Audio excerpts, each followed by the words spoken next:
Welcome back to the channel. This video we're going to take a look at the 65 Rambler American, and I'm going to try and get it running, and then I'll give you a kind of an update as to what's going to happen with this car. So as you can tell, I already started taking the wheels off. I'm going to take a look at the brakes and all that just to see how that's going. But I actually first want to start on the selector, or the gear selector in here. The last time I couldn't get it to shift. So what would end up happening is I would kind of get about this far and then maybe about this far without it jamming up.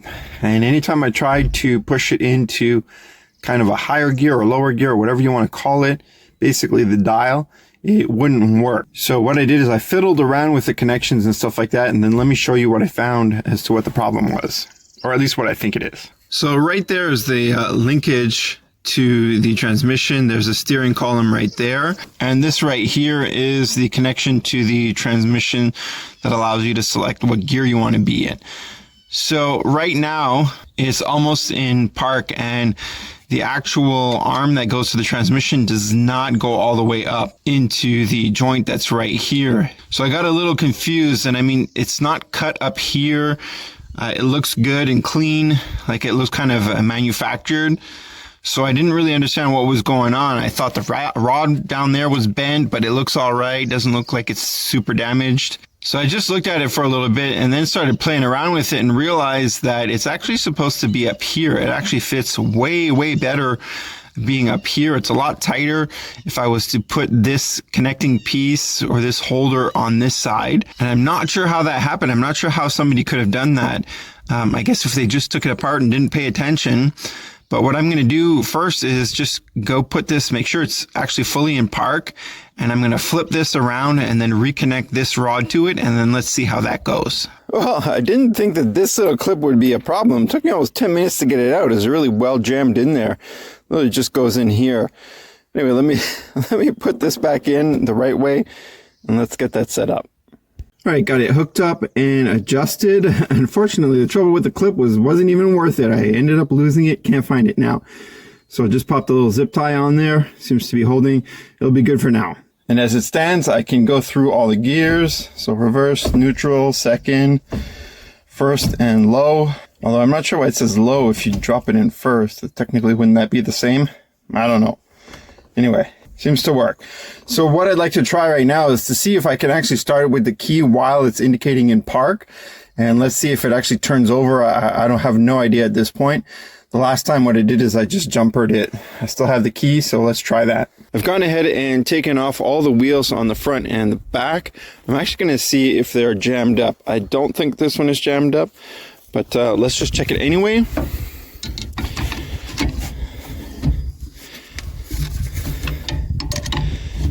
So that's good. It's actually in park, so that's why it's not moving too much. So actually, let me go take that out of park and just make sure everything's good. All right, it's out of park. Let's try that again.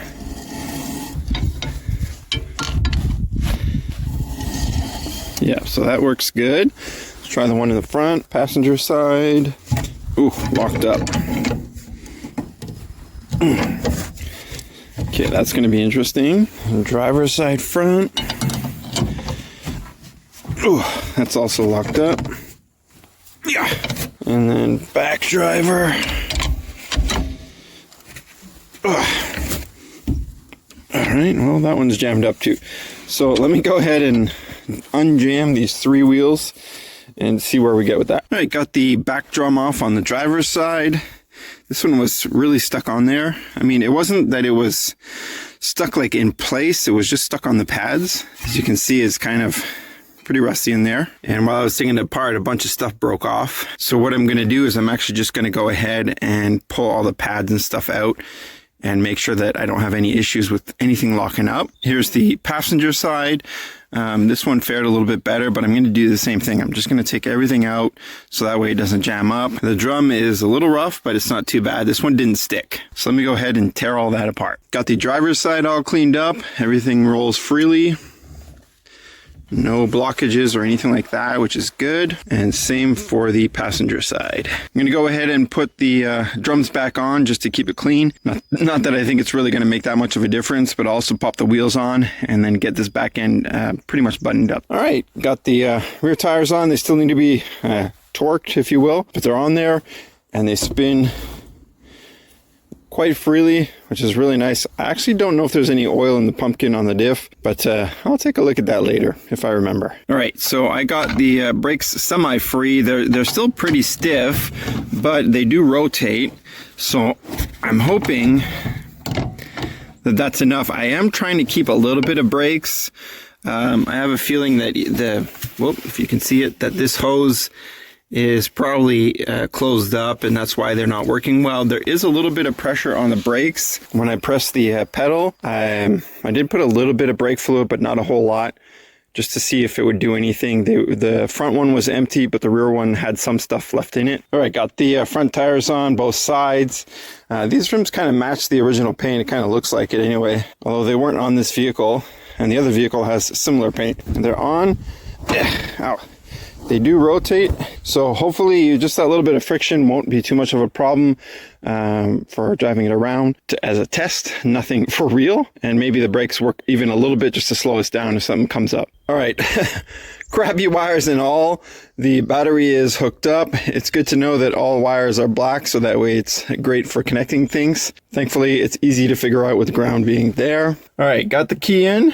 It's in park. Let's see if it works. Oh, maybe I don't have the right key. There we go. Try the other one.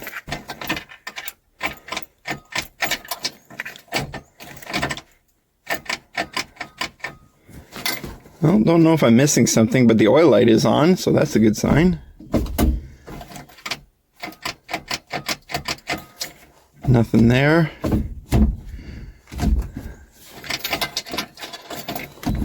I'm gonna put it in park and see if I need to press the brakes. I don't know if that's one of the things. Nothing there either.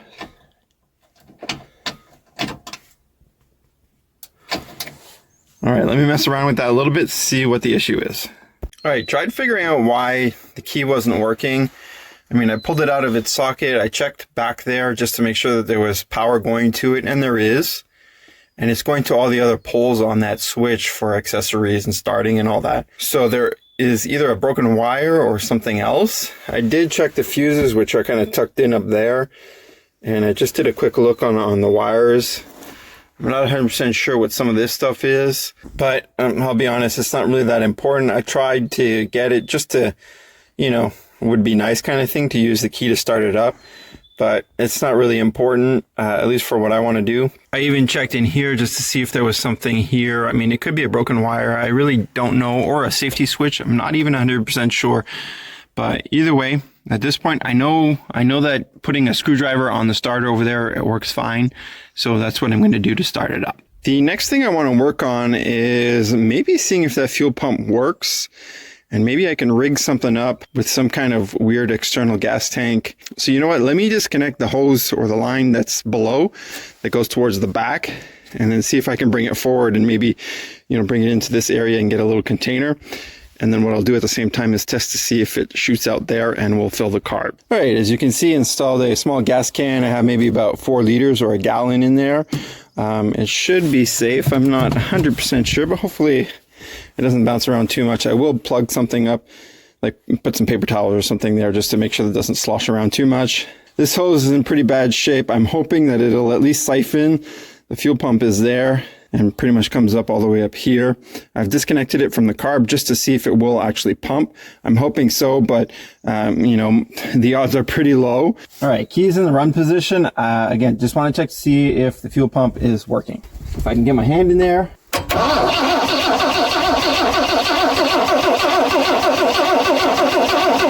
I don't see anything.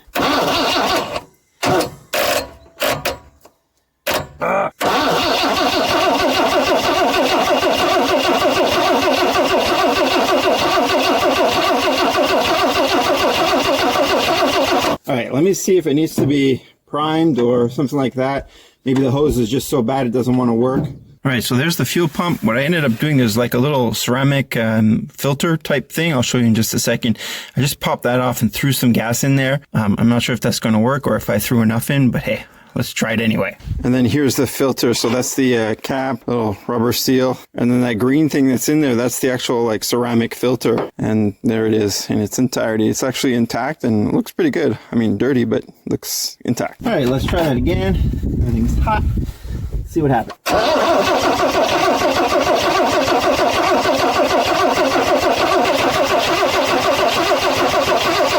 Alright, I didn't put the cap on properly on the filter there. Let me try it again, see if that was it. Maybe it just wasn't building pressure. Well, the starter's getting hot. So let me see if it's something else somewhere else. Let me take up some bits off and then see where the issue might be.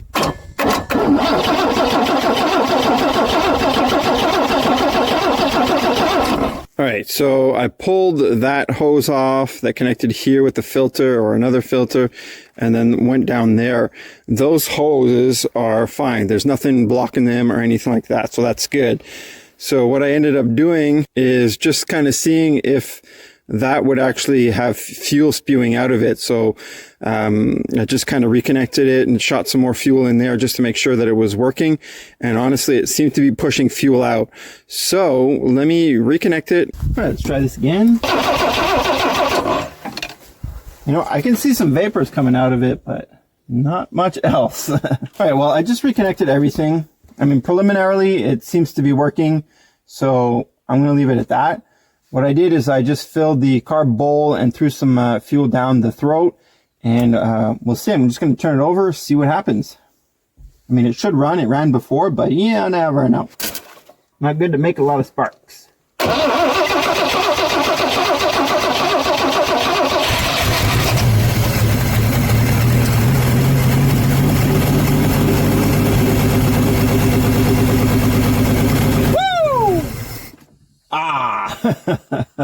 Still pretty happy. I'm glad it still runs.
Well, stopped on its own, but honestly, it did really good. I'm kind of impressed that everything worked.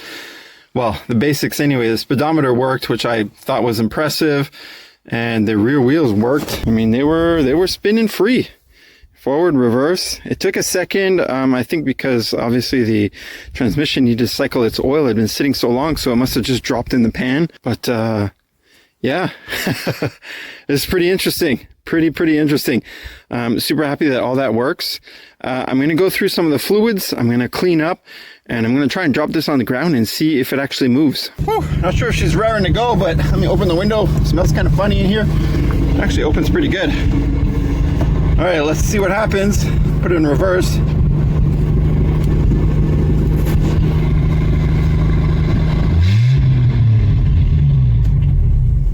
Oh, all right, take two.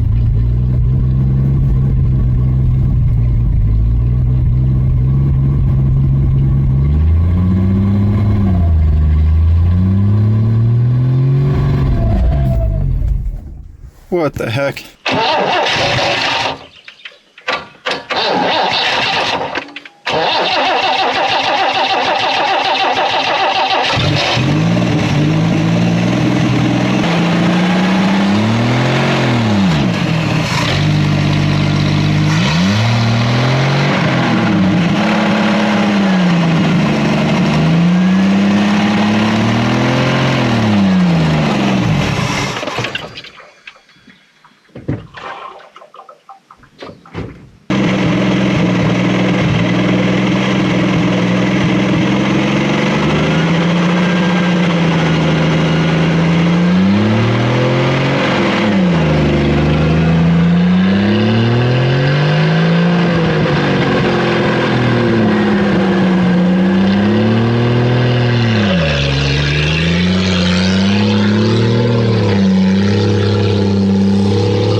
decided to gun it down my little driveway. And yeah, well, because of that, it kind of overheated. So I'm going to try and let it cool down. All right, well, I dragged it back with a recovery strap and my tractor. Definitely, I got to do something with the front brakes. I was hoping I could get away with it. I was hoping they would, wear out and then start moving again. But clearly, that's not the case. So let me mess around with those front brakes and try and get that loose. Well, I guess dragging it helped. This is the driver's side, and it's flowing pretty good. I'm going to check the passenger. Hopefully, it's the same, but I don't know. Well, this side is freer than it was before, but it's not as free as the driver's side. But I think, well, it's a lot better than what it was before. Should be okay. I'm going to let it cool down because obviously you saw it overheat. I'm just going to get some air into it and get back to it. Here's a little shot to show you that the thermostat is actually working. It's pretty cool. Impressive that it still works, honestly. After yesterday afternoon's little bit of chaos trying to get this thing moving, I ended up playing around with it a little bit. So as you saw, it kind of overheated and I lost some radiator fluid. So I topped that off. Literally surprised that this thing is holding coolant. It's quite impressive. Another thing I did is I just kind of played around with the gear selector because it still wasn't quite right. It was, neutral was reverse and reverse was park, and it just didn't make any sense at all. It was a little difficult. So I played around with that. I got it pretty darn close, and I'll show you how I know I got it pretty darn close. The other thing is that on both sides, I decided to just go ahead and pull the brakes. So one of them was pretty loose, which was nice, but this one here was still kind of stuck, and I really wasn't happy. It was fine, but I shouldn't say fine. It was acceptable, but I was like, let me just remove all the resistance whatsoever, give every chance to get this thing moving. So unfortunately, now I have no brakes whatsoever. Oh well, what can I do? Now, the reason why I know that this is working or a lot better in the gear selector, I mean, there's still a lot of slop, but hey, who cares? But it's in park now. I got the key in the ignition and, oh, now it doesn't want to work. There we go. I mean, I tried it before, that's why it kind of started right away. But even before, it started after 2 or 3 turns. I'm really impressed with this little thing. The other thing that I did is I installed the fan blades. They were really bent up and I was hesitant to put them on. There, that might make it a little bit easier for me to speak and for you to hear. Yeah, so I was hesitant to put them on, but I did it anyway. I rebent them, hammered them out, tried to make them as straight as possible and as even as possible. I did the best that I could, and honestly, they turned out okay. I'm kind of surprised, but also very happy. So I need to get some ATF fluid. This thing is kind of running low. I thought it was okay, but obviously when things sit, they kind of settle and then kind of skew all the data. And then I forgot to check it again after once I had run it just to make sure it was okay. But honestly, for now, I'm pretty happy. I'll get back to you once I get some ATF fluid. All right, a couple days later and got some ATF fluid. I don't think I got enough. It's just barely showing on the dipstick when it's running in neutral. So we'll see how that goes. I'm not sure what's going to happen. Added some gas, started it up just to make sure everything was okay. Also just to make sure that, the ATF fluid was kind of flowing and whatnot. Notice that the fuel pump is leaking quite a bit. So I'm going to have to make a quick run just to see if this is actually going to work or not. And just in case you're curious, this is the ATF fluid that I put in there. That's kind of what it called for. Well, actually it called for, I think it's 7176. And then this became its replacement, which is the ATF Plus 4, I think is just the latest or newest version. Anyway, that's what I put in there. Doesn't matter at this point. I'm kind of just want to see if it moves. So battery's hooked up.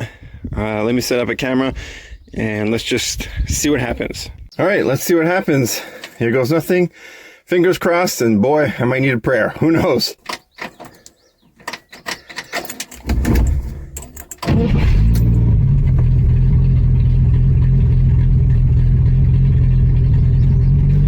Just put it in neutral there just to make sure that it would cycle. Get whatever fluid is moving. And then I'm gonna just put it in low because I want to try and use the engine to kind of brake if I need to. and nothing's happening. It wants to. Oh yeah. Oh, come on. Yeah! Woo-hoo! Nice and smooth. Oh, come on, come on.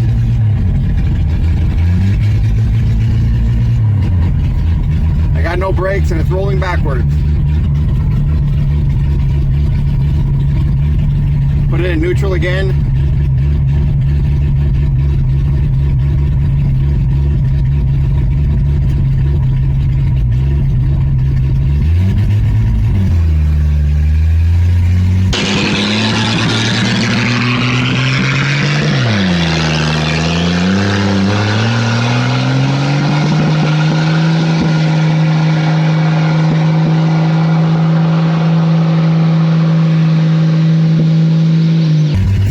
High RPM, which I don't really like.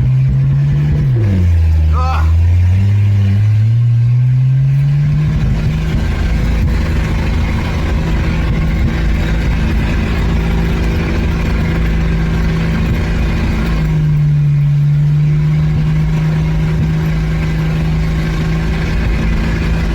It doesn't even feel like it's doing much, but revving really high.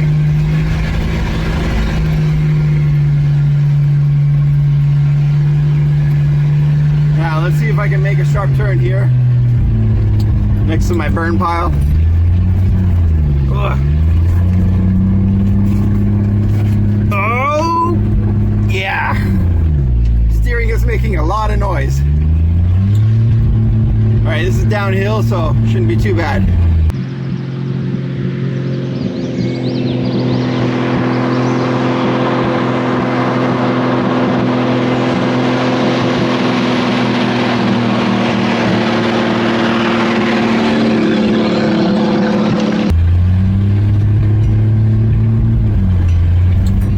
Comes and goes.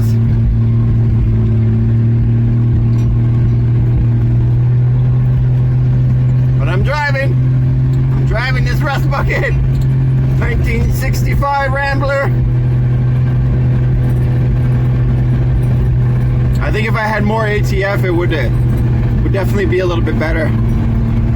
I forgot no brakes. Oh! Oh! Alright, well, she's in her final resting place for now, and it was a pain to get it there. It stopped wanting to go into drive, and well, basically when I tried to reverse, I ended up bumping into that. Luckily, it didn't do anything super major. I'm not sure if it's going to show up, but there's a couple of little marks here, and it looks like it may have just dented that, but I'm not 100% sure if that was there before or not. Hard to tell, but that's all that happened. So no complaints. I didn't lose any of the lights or the badges. I'm happy. So the big question is, what am I doing with this car? So when I purchased this car, originally it was just going to be a parts car. But I brought it home, I looked at it, and in a way, I guess you could say I kind of fell in love with it. So I actually really wanted to put this back on the road and get it driving and kind of leave it as it is. Obviously making sure that it's safe and that things work and all this other junk goes along with that. But trying to get in touch with the owner to try and maybe get some paperwork and try and getting it to be street legal was going to be a bit of a problem. So once I kind of got that in my head that it wasn't going to be an easy task, I decided that I would change routes. I still want to keep the car as is, but only in body. Basically, everything is going to change. The interior, the engine, the driveline, all that stuff is going to change. Now, it's a 4-door, and I want to keep it a 4-door, meaning I don't want to just take out all the seats and then just have a driver's seat or a passenger seat. I really want to have 4 functioning, usable seats. Now, with that being said, I'm actually going to do something with this project, and I'm going to tell you its project name right now. And it's a little bit of a heritage to my Sicilian background, and this is going to be called Project Mafia. Yep, Project Mafia. Now, the reason why I'm calling it that, again, like I said, it's just a little bit of a fun heritage thing, my Sicilian background, and because, you know, you want to bring your homies with you, you want to bring your gang with you when you go out driving. So that's why I thought that it would be a good name for it. Now, it is going to be all black. The exterior is going to be all black, and the interior, I'd like to do some red in there, and maybe do some lights on the outside that are red. Actually, I'm wondering if you can get red headlights. Obviously not street legal, but this car is not going to be on the street anymore. I can't do it. So I wonder if I can get red headlights. I should look into that. Now, I don't have anything in terms of the driveline yet. I'm actually going to look into trying to get something a little bit, not necessarily more modern, but something that is easy to get parts for.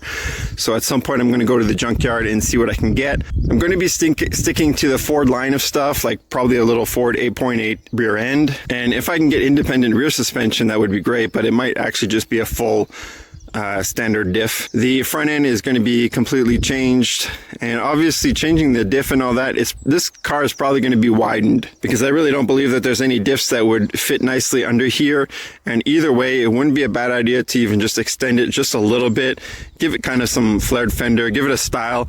If you've ever seen what's it called, the Hoonicorn with that Mustang that's been completely modified, and basically it doesn't even look like a Mustang. That's kind of what I'd like to do with this. So definitely lowered, fender flares, bigger tires, all that kind of stuff. So the engine that I'm going to put in there is this engine. So it's a Ford 302 or 302 cubic inch, 5 liter. It's a very common, popular engine in terms of drag racing or racing in general. And since I have one, it makes the job a lot easier. So that's what I'm going to use. If you've watched any of my previous videos, well, you can tell that I already took it apart.